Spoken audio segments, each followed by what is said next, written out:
नमस्कार, कैसे हैं आप? मैं हूं आपके साथ दिव्या चतुर्वेदी और आप देख रहे हैं अमर उजाला दी बोनस का खास शो बीमा हो तो ऐसा। नमस्कार, एक बार फिर से आप सभी को। बीमा ग्राहकों के लिए जो है बड़ी राहत की खबर है। अब आपको बीमा खरीदने, रिन्यूअल करने और क्लेम करने के लिए अलग अलग प्लेटफॉर्म पर जाने की कोई जरूरत नहीं है। बीमा सुगम इंडिया फेडरेशन यानी BSIF ने बीमा सुगम प्लेटफॉर्म लॉन्च किया है। ये वेबसाइट जीवन बीमा यानी कि लाइफ इंश्योरेंस, हेल्थ इंश्योरेंस और मोटर इंश्योरेंस जैसी सभी फैसिलिटीज, सभी सेवाएं एक ही जगह पर आपके लिए लेकर आ रही है। आज के शो में जानेंगे कि बीमा सुगम मौजूदा पॉलिसी के एग्रीगेटर से कितना अलग है, इसमें ग्राहकों को क्या सुविधाएं मिलेंगी और क्या यहाँ से पॉलिसी सस्ती भी मिलेगी आपको। तो चलिए आज के शो में किन किन मुद्दों पर चर्चा होगी ये आपको बता देते हैं। ऑन द शो क्या क्या है ये आप जान लीजिए। देखिए, सबसे पहले आज जिस चीज पर चर्चा होगी वो होगी क्या है बीमा सुगम और कैसे ये काम करेगा। सरकार की क्या पॉलिसी आई है, क्या प्लेटफॉर्म है, क्या पोर्टल है, इस पे बात करेंगे। पॉलिसी एग्रीगेटर से कितना अलग है बीमा सुगम, जो बाकी के अन्य पॉलिसी एग्रीगेटर से उनसे कितना डिफरेंट है ये। ग्राहकों के लिए मिलेंगी कौन कौन सी सुविधाएं, इस पर एक ही जगह पर, एक ही पोर्टल पर क्या क्या फैसिलिटीज जो है कंज्यूमर्स को मिलेंगी, ये भी आप जानेंगे। इसके अलावा देखिए, क्या बीमा सुगम से पॉलिसी मिलेगी सस्ती? क्या आपको अभी जिस रेट पर पॉलिसी मिलती है, जितना महंगी प्रीमियम आप देते हैं, क्या इस पे भी इतना ही है या फिर सस्ता है? पॉलिसी खरीदना और क्लेम करना कितना आसान होगा जब एक ही प्लेटफॉर्म पर सब काम आ जाएंगे, तो फिर कितना इजी हो जाएगा ये प्रोसेस। बीमा की पहुंच बढ़ाने में कितना होगा मददगार। बीमा सुगम जो है बीमा की जो पहुंच है लोगों तक बढ़ाने में कितनी ज्यादा हेल्प करेगा, ये भी आज के शो में हम जानेंगे। लेकिन इससे पहले आइए देखते हैं रायपुर के सौरभ की कहानी, जिन्हें अलग अलग जगह बीमा क्लेम करने में काफी मुश्किल आई। रायपुर के सौरभ झा पिछले हफ्ते कार एक्सीडेंट के शिकार हुए। सौरभ को गंभीर चोट लगी, उन्हें अस्पताल में भर्ती होना पड़ा। दूसरी ओर उनकी कार को भी काफी नुकसान हुआ। इस मुश्किल वक्त में उन्हें अस्पताल खर्च के लिए हेल्थ इंश्योरेंस क्लेम करना पड़ा। वहीं मोटर इंश्योरेंस कंपनी में कार के लिए क्लेम करना पड़ा। सौरभ जैसे ग्राहकों के लिए बीमा सुगम एक बेहतर सुविधा साबित हो सकती है, जहां वे एक ही स्थान पर सभी प्रकार के बीमा के लिए क्लेम कर सकते हैं। चलिए, तो जिस तरीके की मुश्किलों का सामना सौरभ को करना पड़ा, ऐसा हमारे साथ ना हो, आपके साथ ना हो, इसी के लिए आज की पूरी चर्चा है। क्या कुछ बीमा सुगम पर जो है फैसिलिटीज मिलेंगी, किस तरीके से एक ही जगह सारी सुविधाएं आपको अब मिल पाएंगी। आज हमारे साथ इस पर चर्चा करने के लिए जुड़ रहे हैं इंश्योरेंस एक्सपर्ट एंड फ्लोरेज फिनसर्व के डायरेक्टर निकुंज छग। सर, बहुत बहुत स्वागत है आपका। बहुत शुक्रिया दिव्या जी बुलाने के लिए। सर, सबसे पहला सवाल मेरा यही रहेगा कि बीमा सुगम प्लेटफॉर्म है क्या, इसकी शुरुआत आखिर की क्यों गई है सरकार की तरफ से? क्या जो मौजूदा एग्रीगेटर्स हैं या बीमा कंपनियां हैं, उनकी वेबसाइट ग्राहक की जरूरत पूरी नहीं कर पा रही थी, ग्राहक परेशान थे? राइट, तो दिव्या जी ऐसा है कि जो बीमा सुगम प्लेटफॉर्म है ना, वो एक वन स्टॉप डिजिटल प्लेटफॉर्म है, जहाँ ग्राहक सीधे बीमा कंपनियों से भी पॉलिसी खरीद सकते हैं, फिर उसको रिन्यू करना है तो रिन्यू भी कर सकते हैं, क्लेम भी कर सकते हैं और क्लेम जो किया है उसको ट्रैक भी कर सकते हैं। तो एक ही वेबसाइट से आपको कोई भी कंपनी की पॉलिसी हो, कोई भी सेक्टर की पॉलिसी, मतलब हेल्थ इंश्योरेंस हो, टर्म इंश्योरेंस हो, कार इंश्योरेंस हो, एक ही जगह से आपको सब टाइप की पॉलिसी भी मिल सकती है और किसी भी टाइप की सर्विस जो आपको चाहिए वो भी वहां से मिल सकती है। इस टाइप का वन स्टॉप डिजिटल प्लेटफॉर्म जो IRDA है उसने कंसेप्चुअलाइज किया था, तो 2-3 साल से उसके बारे में चर्चा चल रही थी और अभी उसको लास्ट वीक लॉन्च किया गया है। ठीक है सर। तो मकसद है वो वही है कि एक तो ट्रांसपेरेंसी रहनी चाहिए जो पॉलिसी इश्यूएंस होती है, जो क्लेम प्रोसेसिंग होता है उसमें, और फैसिलिटी ज्यादा मिलनी चाहिए, जिससे ग्राहकों के ऊपर भरोसा बढ़ना चाहिए, इंडस्ट्री के ऊपर ग्राहकों का भरोसा बढ़ना चाहिए। और जो मौजूदा एग्रीगेटर्स है वो ज्यादातर क्या होता है कि वहां पे आपको सिर्फ पॉलिसी बेचने के ऊपर फोकस रहता है। यहाँ पे एक प्लेटफॉर्म ऐसा बनाया गया है कि जहाँ पे आपका पूरा सिर्फ बेचने के ऊपर नहीं, लेकिन आपको सर्विस रिलेटेड भी कोई इश्यू नहीं आना चाहिए, उस टाइप का प्लेटफॉर्म बनाया गया है। ठीक है सर। सर, कुछ एक प्लेटफॉर्म ऑलरेडी एग्जिस्ट करते हैं मार्केट में, पॉलिसी बाजार हो गया, कवर फॉक्स हो गया, उनसे बीमा सुगम किस तरीके से अलग है? मतलब ग्राहक को कौन सी नई फैसिलिटीज यहाँ मिलेंगी? राइट, तो जैसे कि हमने पहले बात किया कि यहाँ पे क्या है कि आपका पॉलिसी, सपोज मुझे अलग अलग कंपनी की पॉलिसी लेनी है, कंपेयर करनी है, टर्म प्लान है या हेल्थ इंश्योरेंस है, तो वो मैं यहाँ पे कर सकता हूँ कंपैरिजन, और कंपैरिजन करने के बाद एंड टू एंड सर्विस भी मिलती है, जो सभी एग्रीगेटर्स प्रोवाइड नहीं कर सकते, ऑलमोस्ट कोई भी प्रोवाइड नहीं करता। मतलब कि आपको एक ही लॉगिन करके, एक ही वेबसाइट पे लॉगिन करके आपको वहाँ पे क्लेम भी आप कर सकते हो, कुछ एडिट करना है पॉलिसी में, कोई सर्विस रिलेटेड इश्यू है तो वो भी आप कर सकते हो। ऐसा सभी जगह पे नहीं है, दूसरे जो एग्रीगेटर्स है उसमें वहाँ पे ऐसी फैसिलिटी नहीं है। यहाँ पे ये सब फैसिलिटी ग्राहक को मिलेगी, प्लस इसके अलावा यहाँ पे आपका जो पॉलिसी है वो डिजिटली स्टोर भी हो सकता है, प्लस रिन्यूअल जो प्रोसेस है वो आसान हो जाएगी यहाँ पे। प्लस ऐसा माना भी जा रहा है कि शायद प्राइसिंग भी कम हो, मतलब कि थोड़ा ट्रांसपेरेंसी आ जाएगी प्राइसिंग में, और एक डायरेक्ट क्लेम ट्रैकिंग भी यहाँ पे हो सकता है, जो दूसरे एग्रीगेटर्स की वेबसाइट जो आपने बताई वहाँ पे ये सब फैसिलिटीज अवेलेबल नहीं होती है, क्योंकि उन लोगों का जो मेन फोकस है वो सिर्फ सेलिंग के ऊपर रहता है, ये सब सर्विसेज के ऊपर नहीं रहता है, इसलिए। ठीक है सर। सर आपने बोला कि हो सकता है सस्ती भी बीमा यहाँ पे मिले, सस्ती बीमा पॉलिसीज मिले। सर तो क्या ये समझे कि जीएसटी राहत के बाद जो है ये दूसरा बड़ा तोहफा है सरकार की तरफ से? देखिए, सस्ती मिलने के ऊपर ऐसा है कि अगर कोई भी ग्राहक है वो डायरेक्ट जा रहा है वो बीमा सुगम के पोर्टल के ऊपर, और डायरेक्ट कंपनी के पास वो जो भी कंपनी की पॉलिसी उसको लेनी है वहां से वो सीधी परचेस कर रहा है, तो हो सकता है कि जो 10-15% का जो कमीशन एजेंट को मिलता है, जो एडवाइजर बीच में होता है उसको मिलता है, वो वहां से निकल जाए। मतलब वो उसको फायदा हो सकता है, बट वो अभी कुछ फिक्स नहीं हुआ है। It will take some time to get clarity on this, लेकिन ये हो सकता है कि शायद वहां से कुछ सस्ता मिल जाए। लेकिन अगेन एक चीज बहुत इंपॉर्टेंट है समझने के लिए, जब भी हम कोई भी इंश्योरेंस पॉलिसी लेते हैं, खास करके हेल्थ इंश्योरेंस हो गया, एक्सीडेंट हो गया या टर्म इंश्योरेंस हो गया, वहां पे एक एजेंट का होना बहुत ही जरूरी होता है, क्योंकि अल्टीमेटली आपके क्लेम के टाइम पे आप दौड़ने वाले नहीं हो, आपको कुछ पता नहीं चलने वाला कि क्या हो रहा है, कैसे करना है। सो इट्स बेटर कि आप कोई एजेंट के पास से ही पॉलिसी परचेस करो, वो ज्यादा एडवाइजेबल रहता है। ठीक है सर। सर बीमा सुगम ये जो पोर्टल है जो भी अभी सरकार ने नया लॉन्च किया है, इस पर क्या सर सरकारी और प्राइवेट दोनों कंपनियों की पॉलिसी अवेलेबल होंगी कंज्यूमर्स के लिए? मतलब अगर हाँ तो फिर ये ऑप्शन और कितना ज्यादा फायदेमंद हो सकता है? बहुत ही अच्छा सवाल है आपका। जैसे कि आपने पहले जो हमारी बात हुई थी एग्रीगेटर्स के ऊपर, हमारी जो बात हुई कि बहुत सारी एग्रीगेटर्स वेबसाइट्स ऑलरेडी मार्केट में है, लेकिन वहां पे क्या होता है कि वो जो एग्रीगेटर है उसका सपोज कोई XYZ कोई कंपनी के साथ टाई अप नहीं, तो उसकी पॉलिसी आपको वहां पे कंपेयर करने के लिए भी मिलती नहीं है, राइट। यहाँ पे क्या है कि प्राइवेट कंपनी हो गई या गवर्नमेंट कंपनी हो गई, सभी बीमा कंपनियों की पॉलिसी यहाँ पे आपको कंपैरिजन के लिए मिलेगी, परचेस करने के लिए भी मिलेगी, और आफ्टर सेल सर्विसेज के लिए भी आप वहाँ उसी वेबसाइट पे जा सकते हो। यहाँ पे क्या हो रहा है कि एग्रीगेटर्स पे आपको हो सकता है कि कोई कंपनी की साथ टाई अप ना हो तो वहां पे नहीं मिल रहा है, यहाँ पे आपको पूरी मार्केट एक ही जगह पे मिल रही है, और आपकी जरूरत के अनुसार आप उसको चूज भी कर सकते हो, तो ये बहुत बड़ा फायदा है। ठीक है सर। सर एक सवाल और कि जैसे कि आपने बोला कि जब भी हेल्थ पॉलिसी लेते हैं तब खास करके जो है एक एजेंट बीच में होना चाहिए, ताकि जब क्लेम करने का टाइम आए पॉलिसी को तो एक प्रोसेस जो है आसान हो जाए, आपको भटकना ना पड़े। सर ये जो बीमा सुगम पोर्टल है इसमें क्या होगा? मतलब क्लेम रिजेक्शन के जो चांसेस हैं वो कम होंगे या बढ़ जाएंगे, या सिर्फ ट्रैकिंग जो है वो ईजी होगी? तो बेसिकली तो यही है कि जो बीमा सुगम है वो ऐसा माना जा रहा है कि ये जो करेगा वो क्या करेगा कि जो आपका क्लेम प्रोसेसिंग है उसको वो ये करेगा कि पूरा डिजिटलाइज करने वाला, ठीक है, और कुछ नहीं करेगा, वो डिजिटलाइज करेगा। लेकिन जो आपका मेन जो ऑब्जेक्टिव है वो क्या है कि मेरा जो क्लेम डॉक्यूमेंट है वो प्रॉपर है कि नहीं है, डॉक्टर्स ने जो लिख के दिया है वो प्रॉपर है कि नहीं, और जो अगर कोई क्वेरी आती है इंश्योरेंस कंपनी के पास से तो उसको कैसे हैंडल करना, तो ये एक ह्यूमन ही कर सकता है, ये कोई वेबसाइट या कोई पोर्टल या कोई रोबोट नहीं कर सकता है, तो इसलिए वहां पे एडवाइजर चाहिए। और दूसरी चीज की आसान जो होगा बीमा सुगम की कारण वो ऐसा होगा कि वहां पे आपको डिजिटली आप ट्रैक कर सकते हो क्लेम को।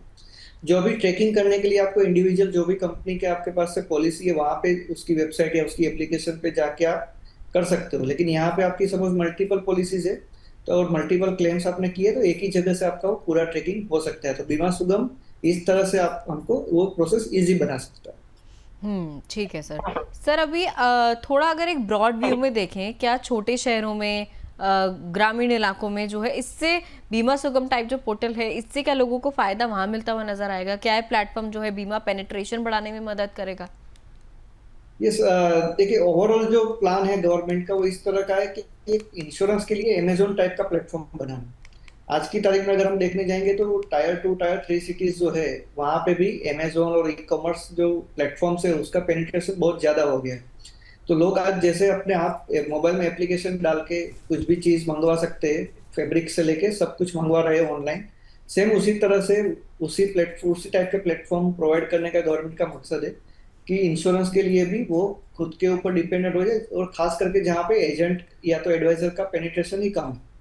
तो इस तरह के एरिया में वो जो सिटीजन है वो वंचित ना रह जाए इंश्योरेंस से, इसलिए इस टाइप का प्लेटफॉर्म डिजाइन किया गया कि वो लोग भी इसका फायदा ले सके। दूसरा ऐसा है कि 2047 तक 2047 तक गवर्नमेंट का एक ऑब्जेक्टिव है कि इंश्योरेंस फॉर ऑल, मतलब कि बेसिक जो इंश्योरेंस पॉलिसीज है वो सबके पास, सारे नागरिक के पास होनी चाहिए 2047 तक। इसके उसको अचीव करने के लिए एक 3 टाइप के प्रोग्राम गवर्नमेंट चलाने वाली है। उसमें से एक प्रोग्राम है बीमा सुगम, कि जहाँ पे ऐसा प्लेटफॉर्म दिया जाए कि जो कोई भी सिटीजन हो वो वहां पे जाके उसको इंश्योरेंस पॉलिसी परचेस करता है। ठीक है सर, चलिए आगे बढ़ेंगे। उससे पहले जो है दर्शकों को बता दें किस तरीके से वो अपने सवाल हमारे साथ साझा कर सकते हैं, कैसे अपने सवाल जो है इंश्योरेंस से जुड़े हुए तमाम सवाल हमें शेयर कर सकते हैं। देखिए, बीमा से जुड़े सवालों का आपको हर जवाब यहाँ पर मिलेगा, बीमा हो तो ऐसा में, लेकिन उसके लिए आपको 9354027995 इस नंबर पर INSU इंश्योर लिखकर हमें अपना सवाल व्हाट्सएप करना है, और हमारी पूरी कोशिश रहेगी कि आपके जो भी सवाल हैं, जो भी उलझन है, सीधा एक्सपर्ट के पास जाके वो रिव्यू हो पाए। आगे बढ़ते हैं सर, कैशलेस क्लेम की अगर बात करूं, कैशलेस क्लेम में किस तरीके का चेंज दिखेगा बीमा सुगम के आने से? राइट, सो कैशलेस क्लेम में भी वही होगा कि जो हॉस्पिटल से उसके क्या होता है कि अभी जो इंश्योरेंस कंपनीज है और हॉस्पिटल है उसके बीच में एक पोर्टल रहते हैं। वो पोर्टल हर एक कंपनी का अलग हो सकता है और हर एक हॉस्पिटल को अलग अलग पोर्टल्स यूज करने पड़ते हैं to launch cashless claim and handling any queries और एनीथिंग। तो यहाँ पे क्या हो रहा है कि अभी बीमा सुगम अगर हॉस्पिटल्स भी वहाँ पे टाई अप करेगी, जितने भी स्टेक होल्डर्स है इंश्योरेंस सेक्टर में, वेदर वो ब्रोकर हो गया या इंश्योरेंस एजेंट हो गया, हॉस्पिटल्स हो गई, इंश्योरेंस कंपनीज हो गई, कस्टमर हो गए, तो ये सब एक ही प्लेटफॉर्म पे काम कर सकते हैं। तो हॉस्पिटल्स के लिए भी ये आसान हो जाएगा कि सपोज वो 10 इंश्योरेंस कंपनीज के साथ कैशलेस में काम कर रहे हैं या 20 कंपनीज के साथ काम कर रहे हैं, लेकिन उसको पोर्टल एक ही यूज करना, तो एक ही लॉगिन से उसका सब वो हो जाएगा। तो कैशलेस में इससे फायदा हो जाएगा कि आपका जो प्रोसेसिंग है वो स्मूथ हो सकता है, जो भी अननेसेसरी जो डिलेज होते हैं क्लेम सेटलमेंट्स में, क्वेरी हैंडलिंग में, वो शायद यहाँ से कम होते दिख रहे हैं। प्लस इसमें एक ऐसा फायदा हो सकता है कि जहाँ पे आपका डॉक्यूमेंटेशन है वो पूरा डिजिटल ही हो रहा है, तो आपका पूरा डॉक्यूमेंटेशन डिजिटल हो रहा है और एक ट्रैकिंग, आपको एक रियल टाइम ट्रैकिंग यहाँ पे मिल सकता है। ऐसा गवर्नमेंट का प्लानिंग है। ठीक है सर, चलिए आगे बढ़ते हैं। अमर उजाला दी बोनस के अलग अलग प्लेटफॉर्म से हमारे पास तमाम सवाल आते हैं, तो एक एक करके जो है अपने कॉलर्स के सवाल लेने शुरू करते हैं। सबसे पहली कॉलर हमारी है नीतू मिश्रा, वाराणसी से। इन्होंने हमें सवाल भेजा है, पूछ रही हैं बीमा सुगम पर पॉलिसी खरीदते समय क्या कोई चार्ज लगेगा सर? राइट, तो बहुत अच्छा सवाल है। यहाँ पे मैं अब बताना चाहूंगा नीतू जी को कि चार्ज कोई भी नहीं लगने वाला है, एक्स्ट्रा कोई चार्ज लगने की अभी कोई भी सूचना तो नहीं है, और ऐसा कुछ दिख भी नहीं रहा है कि कोई एक्स्ट्रा चार्ज लगाने की जरूरत है, क्योंकि ये गवर्नमेंट का प्लेटफॉर्म है। तो एक्स्ट्रा कोई चार्ज लगना अभी तो कुछ स्पष्ट नहीं है, लेकिन 99% कुछ होने वाला नहीं है कोई एक्स्ट्रा चार्ज। ठीक है सर, इसके अलावा आगे बढ़ते हैं। अमन गुप्ता दिल्ली से, इन्होंने हमें सवाल भेजा है, पूछ रहे हैं क्या बीमा सुगम से EMI पर यानी कि इंस्टॉलमेंट्स पर पॉलिसी खरीदी जा सकती है? यस, सो अमन जी, जो बीमा सुगम प्लेटफॉर्म है वहां से आप EMI के थ्रू भी पॉलिसी परचेस कर सकते हो। जैसा कि अभी बहुत सारी इंश्योरेंस कंपनीज अपनी वेबसाइट पे या एग्रीगेटर्स भी अपनी वेबसाइट्स पे ये ऑप्शन देते हैं, तो बीमा सुगम पे भी ऐसा माना जा रहा है कि ये ऑप्शन 100% होना चाहिए। EMI पे भी आप पॉलिसी परचेस कर सकते हो। यस, ठीक है, तो EMI पे अब हाँ जी।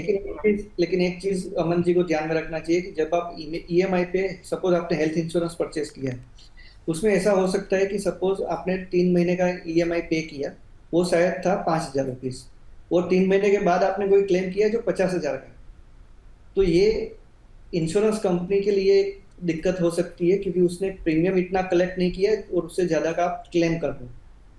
कि एक साल का प्रीमियम पे अगर उसको नहीं मिला है तो ऐसा हमने पास्ट में देखा है एक दो केस में कि जहाँ पे वो उसके बेसिस पे भी क्लेम रिजेक्ट करती है कंपनी। सो बेटर वही सजेशन रहता है इस केस में कि आपको अगर ईएमआई में करना है तो आपके पास अगर क्रेडिट कार्ड है तो उससे आप फुल पेमेंट करिए और उसके बाद उसको ईएमआई में कन्वर्ट करिए, ना कि आप इंश्योरेंस कंपनी के पास से डायरेक्ट ईएमआई पे लीजिए। ठीक है सर, तो ये सलाह रहेगी अमन जी आपके लिए। इसके अलावा अगली कॉलर है हमारी तीसरी कॉलर रीना सिंह पटना बिहार से। इन्होंने सवाल भेजा है, पूछ रही हैं अगर पॉलिसी रिन्यूअल में गलती हो गई तो क्या सुधार संभव है? सर ये जो बीमा सुगम है इस पर अगर कुछ भी, क्योंकि सारा कुछ प्रोसेस आपने खुद से ही करना है कंज्यूमर ने, अगर इसमें कोई मिस्टेक हो जाती है तो किस तरीके से उसे करेक्ट किया जा सकेगा या फिर नहीं किया जा सकेगा? राइट, तो दिव्या जी मैं एक चीज यहाँ पे क्लियर कर देता हूँ आपके लिए और आपके दर्शकों के लिए कि ये जो प्लेटफॉर्म है ना वो एक इस टाइप का प्लेटफॉर्म बनने वाला है कि जो पूरे सभी के सभी स्टेक होल्डर्स के लिए, मतलब कि सपोज मैं एडवाइजर हूँ तो मैं भी अपने क्लाइंट को इसी प्लेटफॉर्म का यूज करके पॉलिसी बेच सकता हूँ, प्लस उसको जो भी आफ्टर सेल्स सर्विस चाहिए वो भी यहाँ से मैं दे सकता हूँ। तो ऐसा नहीं है कि बीमा सुगम है वो सिर्फ ग्राहक के लिए है, वो एजेंट एडवाइजर्स के लिए भी है। This is one thing. और सेकंड थिंग, जो रिन्यूअल के बाद अगर कोई गलती हो जाती है तो यार ये प्लेटफॉर्म ऐसा है कि यहाँ पे आपको एंड टू एंड सर्विस मिलने वाली है। तो आपको पॉलिसी के रिलेटेड, सपोज आपके पॉलिसी में कुछ कॉन्टैक्ट डिटेल्स में कुछ मॉडिफिकेशन करना है, कुछ एरर रह गई है, आपका एड्रेस में कुछ अपडेट करना है, केवाईसी में कुछ अपडेट करना है, तो ये प्लेटफॉर्म से वो सुविधा प्राप्त हो सकती है। ठीक है सर, चलिए अब चलते हैं हम हमारे सहयोगी ब्रिज द्विवेदी के पास जो हमें बताएंगे भारत में इंश्योरेंस पेनिट्रेशन की क्या स्थिति है, किस तरीके से इंश्योरेंस भारत के अलग अलग कोने में पहुंचा है। जी दिव्या, भारत में इंश्योरेंस पेनिट्रेशन पर बातचीत करेंगे, आंकड़ों पर नज़र डालेंगे, लेकिन उससे पहले आपको बता दें कि ये होता क्या है, इंश्योरेंस पेनिट्रेशन है क्या, उसका मतलब पहले समझा देते हैं, फिर आंकड़ों पर हम लोग जाएंगे। इसका सीधा सा मतलब है कि देश की जीडीपी की तुलना में जो बीमा प्रीमियम का अनुपात, ये बेसिक इसका डेफिनेशन है। इन आंकड़ों पर भी आप लोग नज़र डाल सकते हैं, देख सकते हैं। जो इंश्योरेंस रेगुलेटर है इरेडा, इसकी ओर से ये आंकड़े जारी किए गए हैं। जो पेनिट्रेशन है साल दर साल कैसे चेंज हुआ है वो आप लोगों को बता दें। 2020 में 3.80% पेनिट्रेशन था, 2021 में 4.20% पेनिट्रेशन था, 2022 में देखें तो 4.20 पेनिट्रेशन था, और 2023 में देखें तो 4% का पेनिट्रेशन नज़र आ रहा है। आप आंकड़े देख सकते हैं, 2024 में गिरावट दिखी है, 3.70% का पेनिट्रेशन दिख रहा है। ये आंकड़े हैं, आप लोगों को बता दें, हमने जो देखा है कि जो पेनिट्रेशन है 2024 में, उसमें जो गिरावट आई है आप देख सकते हैं 3.7% पर आ गई है। अगर लाइफ इंश्योरेंस का शेयर देखें तो 2.8% है, नॉन लाइफ का 0.9% रहा है, जो कि भारी चिंता का विषय है। अगर ग्लोबल लेवल पर इन आंकड़ों पर नजर डालें तो 2023 में इंश्योरेंस पेनिट्रेशन की दर 7% थी। ये ओवरऑल पेनिट्रेशन की बातचीत हो गई। अब बीते 5 सालों में बीमा का घनत्व क्या कुछ आंकड़े आए हैं उस पर भी बातचीत करेंगे, लेकिन उससे पहले आपको बता दें बीमा का घनत्व यानी इंश्योरेंस डेंसिटी का मतलब क्या है। बीमा का घनत्व का मतलब होता है किसी देश में प्रति व्यक्ति औसतन बीमा पर खर्च की गई राशि। इसे कैसे कैलकुलेट किया जाता है वो भी आप लोग जान लीजिए। बेसिकली इसको निकालने का तरीका यह है कि बीमा घनत्व इज इक्वल टू बीमा प्रीमियम का कुल मूल्य डिवाइडेड बाय देश की जनसंख्या, जो ये आमतौर पर अमेरिकी डॉलर जो होता है उसमें प्रति व्यक्ति में मापा जाता है। अब आंकड़ों पर आ जाते हैं, आप देख सकते हैं स्क्रीन पर जो आंकड़े नजर आ रहे हैं। 2020 में $77 बीमा घनत्व था, 2021 में $78 था, 2022 में $91, 2023 में $92, 2024 में $95, यानी लगातार जो बीमा घनत्व है इंश्योरेंस डेंसिटी लगातार इंक्रीज हुई है। पिछले 5 साल के आंकड़े स्क्रीन पर शो किए जा रहे हैं, जिसे आप लोग देख सकते हैं। अब वापस चलते हैं दिव्या के पास। चलिए, बहुत बहुत धन्यवाद ब्रिज, आपने बहुत ही बेहतरीन तरीके से हमें बताया किस तरीके से जो है भारत में फिलहाल इंश्योरेंस ले रहे हैं लोग, कहाँ कहाँ पेनिट्रेट हुए हैं इंश्योरेंस अब तक। अब सर के पास चलते हैं, सर से सवाल जवाब करते हैं इस पर। सर, भारत में इंश्योरेंस पेनिट्रेशन की दर में गिरावट कितनी ज़्यादा टेंशन वाली है, कितनी ज़्यादा चिंताजनक है, कितनी ज़्यादा स्ट्रेसफुल है?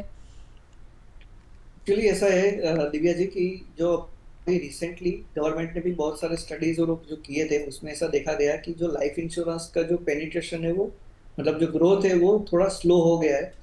ये एक कारण वो भी हो सकता है कि जहाँ पे बैंक्स और जो फाइनेंशियल इंस्टीट्यूशंस है उसका बहुत ग्रोस मिस सेलिंग हो रहा है।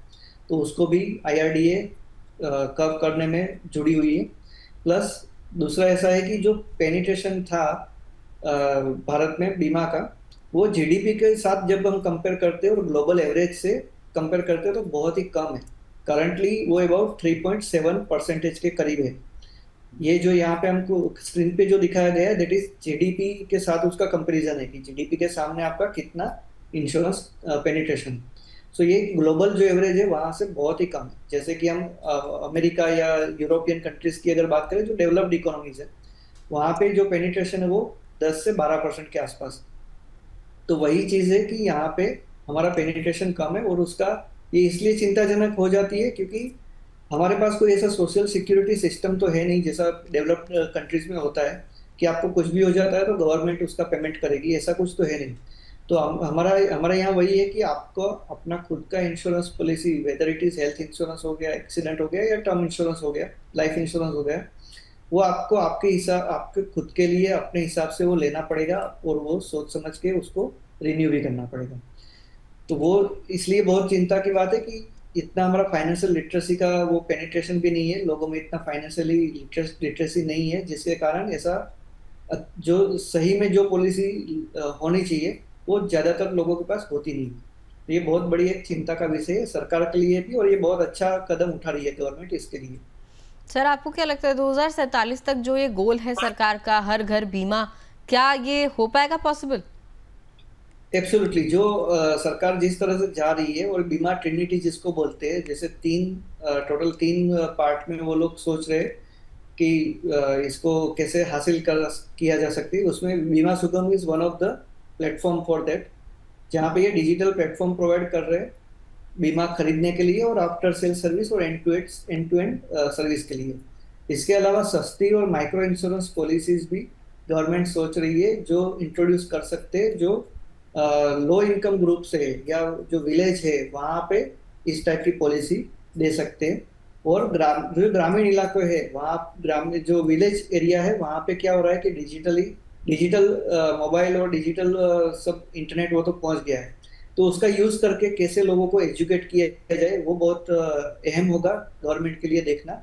कि जैसे फाइनेंशियल लिटरेसी के लिए म्यूचुअल फंड में हम लोग सेशंस करते हैं, उस टाइप के कुछ सेशंस लोगों के लिए अगर करें तो ये 100% पॉसिबल है कि 2047 तक हर घर बीमा का लक्ष्य प्राप्त हो सकता है। ठीक है सर, तो देखना होगा 2047 तक किस तरीके से बीमा जो है पेनिट्रेट होता हुआ नजर आता है, कैसे कैसे और जो लोग इससे अनअवेयर हैं उन तक पहुंचता हुआ नजर आता है। सर बीमा सुगम की अगर बात करें, क्योंकि हाल फिलहाल में जो है हॉट टॉपिक बीमा सुगम बना हुआ है इंश्योरेंस सेक्टर में, सर क्या आने वाले समय में बीमा सुगम भारत में बीमा खरीदने का मेजर मीडियम बन जाएगा? बिल्कुल, ये पूरी संभावना है कि वो एक मेजर हो जाएगा, क्योंकि वहाँ पे क्या हो रहा है कि आपका हर एक कंपनी का पॉलिसी वहाँ एक ही प्लेटफॉर्म से मिल रहा है, प्लस आपको एंड टू एंड सर्विस भी मिल रहा है। जैसे कि आपने अमेजोन या फ्लिपकार्ट के ऊपर लोग भरोसा करते हैं शॉपिंग के लिए, उसी तरह से एक विश्वसनीय प्लेटफॉर्म बन सकता है बीमा खरीदने के लिए। लेकिन इसके लिए एक चीज बहुत ही जरूरी रहेगा कि ग्राहक जो है उसको उसका जो एक्सपीरियंस है वो एकदम ईजी होना चाहिए, सरल होना चाहिए, एकदम ट्रांसपेरेंट होना चाहिए और उसको वहाँ पे एक भरोसेमंद एक सपोर्ट मिलना चाहिए। ठीक है, तो ट्रस्ट बिल्ड करना जो है पहली प्रायोरिटी होगी बीमा सुगम की भी, और होनी भी चाहिए, क्योंकि जब दर्शकों का भरोसा कायम होगा तभी आगे जाके जो है ये पोर्टल और ज़्यादा मुझे लगता है पॉपुलर होता हुआ लोगों के बीच नजर आएगा। सर आपने जैसे बोला कि हेल्थ केयर जो है, मतलब खास करके हेल्थ बीमा जो होता है उसमें बीमा एजेंट का होना ज़रूरी है, ताकि कहीं आपको आगे जाके क्लेम के वक्त परेशानी ना हो। सर क्या बीमा सुगम के आने से बीमा एजेंट्स और एडवाइजर्स की ज़रूरत खत्म हो जाएगी? ऐसा भी कुछ हो सकता है? नहीं, एब्सोल्युटली नॉट, ऐसा कुछ होने की संभावना नहीं दिख रही है दिव्या जी, क्योंकि जो एजेंट एडवाइजर है वो पोर्टल का यूज करके पॉलिसी एडवाइस कर सकते हैं और मतलब बेच सकते हैं, और उसको सर्विस भी जो देनी है वो पोर्टल का यूज करके वो दे सकते हैं, जैसे कि हमने पहले लिया। लेकिन एक चीज वही है कि सही पॉलिसी आपके लिए कौन सी पॉलिसी सही है, उसके लिए तो एक एडवाइजर चाहिए, वो एक ह्यूमन बीइंग ही दे सकता है, वो कोई पोर्टल तो दे नहीं सकता है। खास करके जब आप टर्म इंश्योरेंस है, हेल्थ इंश्योरेंस है, उस टाइप के जो फैसले हैं वो ग्राहक अकेले नहीं ले पाते। इसके लिए एजेंट और एडवाइजर्स की भूमिका बहुत ही महत्वपूर्ण होती है, और वो सिर्फ एक सेलर नहीं होता है, वो एक एडवाइजर की भी भूमिका निभाता है, तो वो बहुत इंपॉर्टेंट होता है। और बीमा सुगम प्लेटफॉर्म के आने से वो एडवाइजर जो है एजेंट से वो नहीं हटने वाले सिस्टम में से, लेकिन उसको ज़्यादा एक बेनिफिट मिलेगा, स्मूथ प्रोसेसिंग होगा और ज़्यादा उसका टाइम भी बचेगा, जो एजेंट एडवाइजर है उसका भी टाइम बचेगा और ग्राहक को बेटर सर्विस दे पाएंगे। ठीक है सर। सर एक बहुत इम्पॉर्टेंट टर्म है, मुझे लगता है जब कोई भी बीमा पॉलिसी लेता है, एजेंट कमीशन। जब एजेंट के पास जाते हैं उसका अलग कमीशन होता है। सर बीमा सुगम का कुछ अलग से कमीशन होगा या फिर ग्राहकों को जो है अब इस तरीके के कमीशन से राहत मिल जाएगी? राइट, सो बीमा सुगम का कोई अलग से कमीशन नहीं होने वाला है, लेकिन ऐसा एक एजम्पशन है कि बीमा सुगम पर आपको सीधा डायरेक्ट प्राइसिंग पे पॉलिसी मिल सकती है। मतलब कि जो एजेंट कमीशन होता है 10 से 15% जनरली होता है इंडिया में, तो वो जो कमीशन है वो आपको माइनस करके भी आपको पॉलिसी मिल सकती है, ऐसा एक एजम्पशन है। लेकिन ये दिसंबर के बाद, दिसंबर में फर्स्ट फेज लॉन्च होने वाला है ये प्लेटफॉर्म का। उसके बाद धीरे धीरे जिस तरह से फेजेस में पॉलिसी मतलब जो पोर्टल एक्टिवेट होगा उसके बाद ही हम ये बता सकते हैं कि एक्चुअली कैसा डिफरेंस है प्राइसिंग में। ठीक है। तो अभी थोड़ा समय है जानने में कि किस तरीके के चेंजेस जो हैं पूरी तरीके से देखे जाएंगे बीमा सुगम के जरिए। कुछ एक स्कॉलर्स के सवाल और ले लेते हैं। हमारे साथ कई सारे सवाल जो हैं हमें लोग भेजते हैं। अजय वर्मा ने भी सवाल भेजा है लखनऊ से, पूछ रहे हैं मैंने कई बार क्लेम करने में परेशानी झेली है, क्या बीमा सुगम से ये समस्या दूर होगी? एब्सोल्युटली। तो बीमा सुगम पर क्या होगा अजय जी की क्लेम प्रक्रिया है वो पूरी तरह डिजिटल और ट्रैकिंग कर सकोगे आप। तो ये बहुत बड़ा एक बेनिफिट हो जाएगा सभी ग्राहक के लिए। और ग्राहक को एक दूसरा चीज ऐसा भी यहाँ पे एक गवर्नमेंट कर रही है कि हर एक स्टेप पे अपडेट मिलेगा। मतलब कि जैसे हमको अलर्ट्स आते हैं ना, वैसे अलर्ट आएंगे कि क्लेम कहाँ पे आपका पहुंचा है, कहीं पे अटका हुआ है, कौन से स्टेज पे है, उसके भी अलर्ट्स आने वाले हैं। तो ऐसा एक वो लोग प्लेटफॉर्म डिजाइन कर रहे हैं, ऐसा सिस्टम डिजाइन कर रहे हैं कि जहाँ पे जो डायरेक्ट कस्टमर है, डायरेक्ट जो बेनिफिशियरी है, उसको कंटिन्यूस अपडेट मिल सके। इससे क्या होगा कि आपका एक जो डिले हो रहा है और जो आपको एक कुछ ना कुछ डाउट्स आ रहे हैं उसको आप वो कम हो जाएंगे, ग्राहक के और भरोसा बढ़ जाएगा ग्राहक का। ठीक है सर। आगे एक राजेश यादव ने सवाल भेजा है जयपुर से, मुझे लगता है एक जरूरी सवाल भी है। पूछ रहे हैं क्या बीमा सुगम से मुझे एड ऑन और राइडर्स भी खरीदने को मिल सकेंगे? सर इस पर आपकी क्या प्रतिक्रिया रहेगी कि मतलब इस ऑनलाइन पोर्टल से अगर कोई अपनी पॉलिसी में एड ऑन लेना चाहता है, राइडर्स ऐड कराना चाहता है, क्रिटिकल इलनेस के लिए हो गया, सपोज हेल्थ इंश्योरेंस की बात करें, तो हो सकता है वो? Yes absolutely Rajesh ji. तो यहाँ पे मैं आपको बताना चाहूंगा कि पॉलिसी खरीदते समय आपको आप एड ऑन ले सकते हो और राइडर्स भी ले सकते हो। कोई कोई पॉलिसी ऐसी भी होती है जहाँ पे आप रिन्यूअल के टाइम पे भी कुछ राइडर ऐड कर सकते हो या मॉडिफाई कर सकते हो। तो ये पूरा जो प्रोसेस है वो आपको ये प्लेटफॉर्म भी प्रोवाइड कर सकता है, ये भी प्रोवाइड करने वाला है। तो आप निश्चिंत रहिए, यहाँ से भी आप उसको आपकी जरूरत के हिसाब से कस्टमाइज करके आप पॉलिसी ले सकते हो। ठीक है। आगे भोपाल से सवाल आया है, सीमा शर्मा पूछ रही हैं मौजूदा एग्रीगेटर पर मुझे कुछ ही पॉलिसी के सुझाव जो है दिखाई देते हैं, सजेशन दिखाई देते हैं, क्या बीमा सुगम पर सभी कंपनियों का प्रीमियम मुझे दिख पाएगा? यस, तो जैसे कि हमने पहले भी चर्चा की कि जो बीमा सुगम है वहां पे सभी कंपनियों की पॉलिसी होगी और आप वही मकसद है गवर्नमेंट का कि एक ही पोर्टल पे आपको सभी कंपनीज की पॉलिसी कंपेयर कर सकते हो, आप प्रीमियम कंपेयर कर सकते हो, उसके फीचर्स कंपेयर कर सकते हो। तो वैसे कंपेयर करके आप आसानी से अपना डिसीजन ले सकते हो कि मुझे कौन सी कंपनी में जाना है। जैसे करंट जो एग्रीगेटर्स है उसमें वो फैसिलिटी नहीं होती है, जैसे कि हमने पहले डिस्कस किया कि उसका जो टाई अप होता है वही कंपनी का आपको पॉलिसी दिखाते हैं वो लोग। यहाँ पे आपको ऐसा नहीं होगा क्योंकि ये गवर्नमेंट डिजाइन प्लेटफॉर्म रहेगा इसलिए। ठीक है सर। वैसे हमारी जो भी तमाम चर्चा हुई है सर, बीमा सुगम की शुरुआत के बाद कार और हेल्थ इंश्योरेंस क्लेम करने जो है कितने आसान हो जाएंगे, कितना इजी हो सकता है ये? राइट, तो क्लेम के बारे में हमने जो पहले चर्चा की, सेम उसी तरह से यहाँ पे भी आपको पेपरलेस और डिजिटल वे में आप क्लेम कर सकते हो और आपका जो रियल टाइम ट्रैकिंग हो सकता है। जो भी आप क्लेम कर रहे हो, वेदर वो कार के लिए है, हेल्थ इंश्योरेंस के लिए है, टर्म इंश्योरेंस के लिए, कोई भी इंश्योरेंस पॉलिसी के लिए, तो उसको आप रियल टाइम ट्रैकिंग भी कर सकते हो और आपको रेगुलर अपडेट्स भी आती रहेंगी।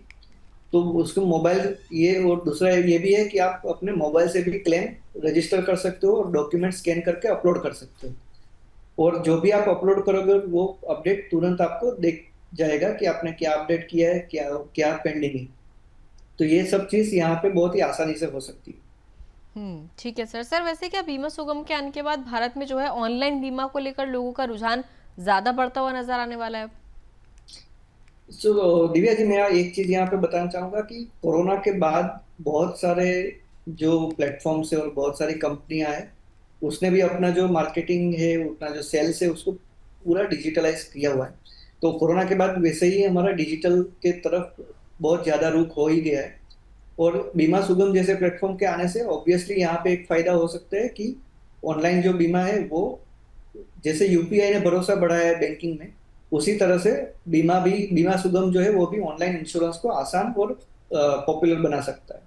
खास करके जो युवा पीढ़ी है और छोटे शहरों में जो लोग हैं, जो जहाँ पे एजेंट का पेनिट्रेशन कम है, वो इजीली इसको अपना सकते हैं और इससे पेनिट्रेशन बढ़ सकता है ऑनलाइन बीमा का। ठीक है सर। सर आखिर में पूरी हमारी चर्चा हुई, तमाम चीज़ों पर बातचीत हुई, किस तरीके से क्लेम में जो है बदलाव होते हुए नजर आएंगे, साथ ही किस तरीके से क्या बीमा जो है सस्ता भी हो जाएगा, ये भी आपने बताया। सर एक मेरा फाइनल सम अप क्वेश्चन ये रहेगा इस पूरी चर्चा का कि सर अब क्या जो बीमा कंपनियों को लेकर ग्राहकों की शिकायतें हैं उससे राहत मिलती हुई दिखेगी, क्योंकि वो एक बड़ी मात्रा में एक बड़ी प्रॉब्लम है वो?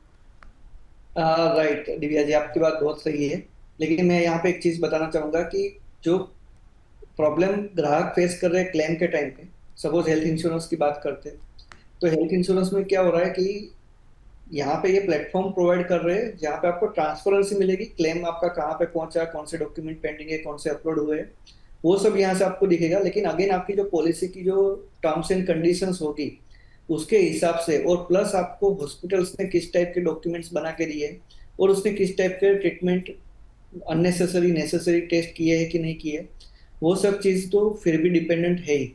राइट, तो ऐसा नहीं है कि बीमा सुगम आने से आपका क्लेम है वो इजीली पास हो जाएगा, ऐसा हम सोच नहीं सकते। सिर्फ उतना होगा कि उसकी जो प्रोसेसिंग है वो स्मूथ हो सकती है। क्लेम पास होना या रिजेक्ट होना वो एक बहुत ही सब्जेक्टिव मैटर हो जाती है, और क्लेम जो भी इंसिडेंट्स है, जो भी इंस्टेंस है, उसके ऊपर डिपेंड करता है कि वो एक्चुअली किस टाइप का क्लेम है, किस टाइप के डॉक्यूमेंट्स है, और आपकी पॉलिसी की कंडीशंस क्या है। अगर वो पॉलिसी की कंडीशंस अगर आपकी फुलफिल हो रही है तो आपका बीमा पास हो सकता है, अदरवाइज वो प्रॉब्लम में आ सकता है। ठीक है सर। चलिए सर, बहुत बहुत शुक्रिया, बहुत बहुत धन्यवाद। आज की चर्चा में आप हमारे साथ जुड़े और आपने दर्शकों की जो है तमाम उलझने जो हैं सुलझाई हैं, और बीमा सुगम को लेकर जो कुछ सवाल थे, क्योंकि अभी नई नई अनाउंसमेंट हुई बीमा सुगम को लेकर, नया नया पोर्टल आया है। सर बहुत बहुत शुक्रिया उस पर तमाम उलझने हमारी सुलझाने के लिए, तमाम सवालों के जवाब देने के लिए। Thank you sir. Thank you very much for inviting. चलिए, तो बीमा सुगम से ग्राहकों को बीमा लेना, रिन्यूअल करना और क्लेम करना बेहद इजी हो जाएगा। अब देखना होगा कि ये प्लेटफॉर्म ग्राहकों का भरोसा कितना जीत पाता है, और खासकर की बात जब हेल्थ इंश्योरेंस की आती है तो आपको भी अपनी तरफ से पूरी ट्रांसपेरेंसी रखनी है। जब आप बीमा कंपनी को, इंश्योरेंस कंपनी को जो है कांटेक्ट करें बीमा लेने के लिए, जब आप बीमा लें तो आपको भी कुछ चीज़ें छुपानी नहीं है, और इसी तरीके से जो है कंपनी भी आपके साथ ट्रांसपेरेंसी रखकर चलेगी। चलिए, अगले शो में फिर मिलेंगे आपसे एक नए टॉपिक को लेकर। बाद में कमेंट में आप लिख दीजिए कि कौन सा टॉपिक जो है आप चर्चा के लिए पसंद करेंगे, क्या कुछ आपके मन में सवाल चल रहे हैं, ताकि हमें भी आसानी हो जानने में कि हमारे दर्शक क्या कुछ देखना चाहते हैं। बहुत बहुत धन्यवाद आज का शो देखने के लिए।